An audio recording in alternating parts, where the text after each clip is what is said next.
Kuda hitam semua sih. Oke. Ya. Tani mulai?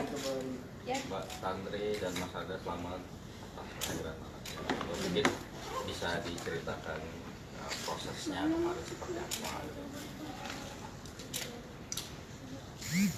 Kena ya? Boleh.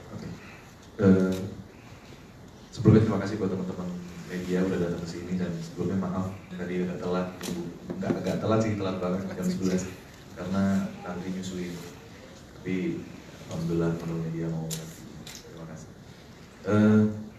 Jadi kemarin itu Tantri lahiran di tanggal 20 bulan Februari tanggal 2020. Jadi dia pada tanggal cantik ya. Prosesnya alhamdulillah lancar. Lahir pada jam berapa? 7.43 pagi. Kamu bisa fokus ya? Bisa. Lihat jamnya ya. Bisa. Anak kedua. Jadi 7.43 dengan proses sesar anak kedua, terus alhamdulillah lancar. Babynya cowok, jadi lengkap sudah kita sepasang, nggak penasaran lagi. Berat badannya di 3,5. Panjang bayinya 52 cm. Mungkin saja selama apa? Soal nama. Oh ya, ini perdana. Jadi kemarin ini sudah masuk hari kedua dari proses operasi. Menimbang-nimbang nama yang lumayan agak bikin kita pusing di beberapa bulan ini. Nama panggilan udah ada, tapi nama panjang barusan aja dapet. Jadi bener-bener karena teman-teman media datang kan, aduh gimana ya, pasti ditanya nama. Ya kita, apa ya? Jadi kalau mau dicari di pencarian Google, pencarian saya di ini, itu arti nama. Jadi insya Allah hari ini udah ditentukan nama panjangnya. Yakin ya? Bismillah. Namanya Arkairan Kadenza Tanarda. Gitu. Nah artinya bapaknya aja deh. Panjang ya? Ya, ruwet. Arkairan, Arka itu penerang keluarga, penyejuk keluarga, pemimpin keluarga, terus matahari kalau di Sanskerta. Khairan itu dari kata Jismul Khairon, kebaikan artinya.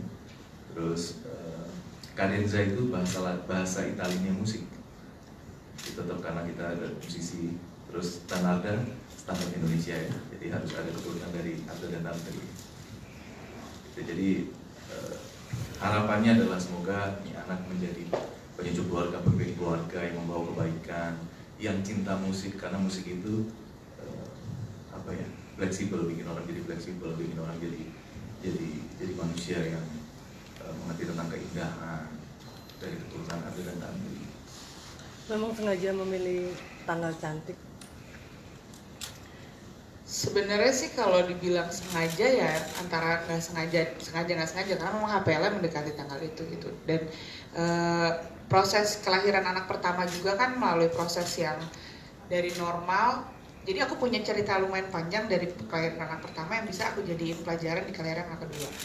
Anak pertama itu aku sampai pembukaan 6 dengan proses induksi 2 kali, bisa dibilang gagal induksi dan akhirnya sesar gitu. Jadi lumayan membuat capek kondisi itu, dan akhirnya aku kena baby blues karena tidak fokus terhadap asi-asiku, nggak keluar apa segala macam, dan akhirnya itu dijadikan pelajaran di anak yang kedua ini.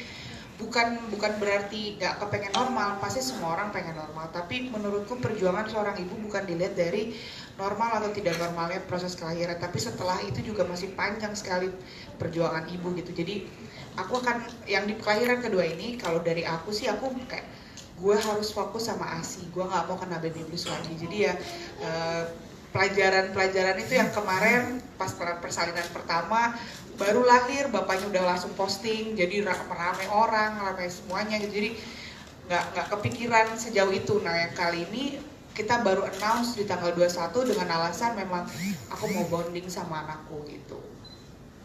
Itu sih alasannya. Berarti sekarang juga untuk ASI sendiri mengkonsumsi susu apa segala macam untuk memperlancar ASI? Iya, alhamdulillah banget.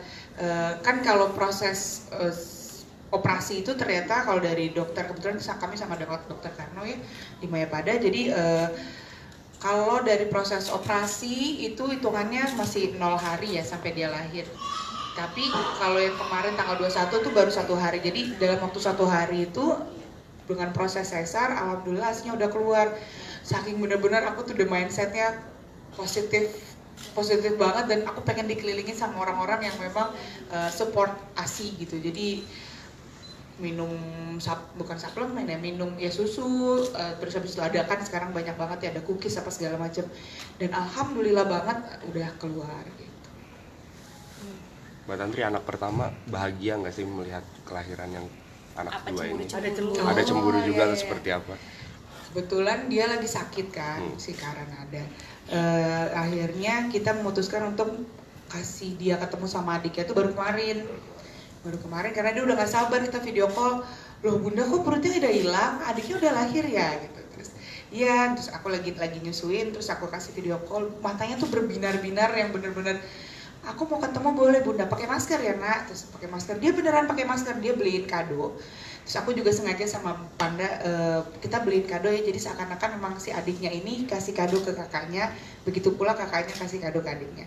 Jadi pas lagi ketemu, dia langsung ngelihat adik udah lahir, terus dipegang-pegang, terus kakak bawa kado, walaupun nggak ngerti ya, cuman aku tuh kayak, ya oh gini ya ternyata punya anak 2, jadi melankolis ibunya.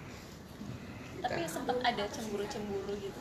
Belum sih ya, belum kelihatan, karena memang kan ini kita pertemuan dia dengan adiknya baru 1 hari kemarin dan di rumah sakit gitu, belum tahu kondisi di rumah seperti apa. Tapi kita belajar banyak sekali, jadi sebelum lahiran aku ikut kelas parenting, terus juga nanya sama beberapa teman-teman.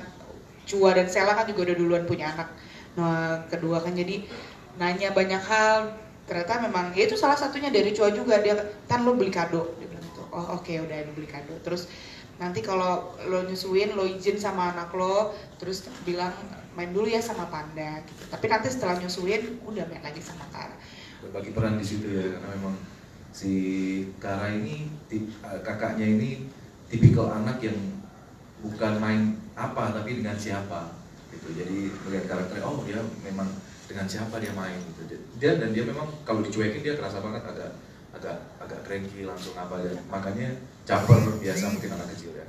Makanya itu mungkin bosan dengan mainan segala macam ya. Memang akhirnya kita berdua muter otak gimana sih anak biar nggak bosan main petak umpet, mungkin nggak harus nonton TV terus, nggak harus itu. Dia cepet bosan main petak umpet, main apapun, main tas-tas mungkin dilipet-lipet atau apa. Banyak banget mainan yang dia kreatif, diajak ke taman, diajak kasih makan rusa apa, bikin dia capek hingga dia energinya habis. Kalau di rumah dia akan nurut gitu. Kalau enggak energinya berlebih dia bisa cemburu mungkin nanti. Kalau boleh tahu kadonya apa sih? Oh, simpel banget ya. Kalau dari adiknya ke kakaknya itu kasih boneka. Terus kalau dari kakaknya dari kakaknya ke adiknya itu memang dari adikku yang ngajakin beli kan, kasih sepatu ya, sepatu kecil gitu. Tapi ya gitu, memang si Kara tuh mau dikasih mainan seberapa mahal pun, dia main dengan siapa dia akan lebih happy dibandingkan apa mainannya. Mbak Tantri udah mempersiapkan belum sih kayak baju-baju anak nih di kelahiran kedua yang ini? Kan nggak bisa turun nih, yang ini kan ada punya laki ya. Oh, Kan deh. udahlah, kasihan anak gue udah lahir nggak dikasih baju. udah nyiapin, tapi belum. Ya itu pelajaran lah sama yang pertama kan wajar ya, mungkin ibu pertama tuh melihat ke toko anak, perlengkapan anak, ih lucu beli daerah banyak yang nggak kepake karena udah nggak muat. Nah sekarang tuh kayak lebih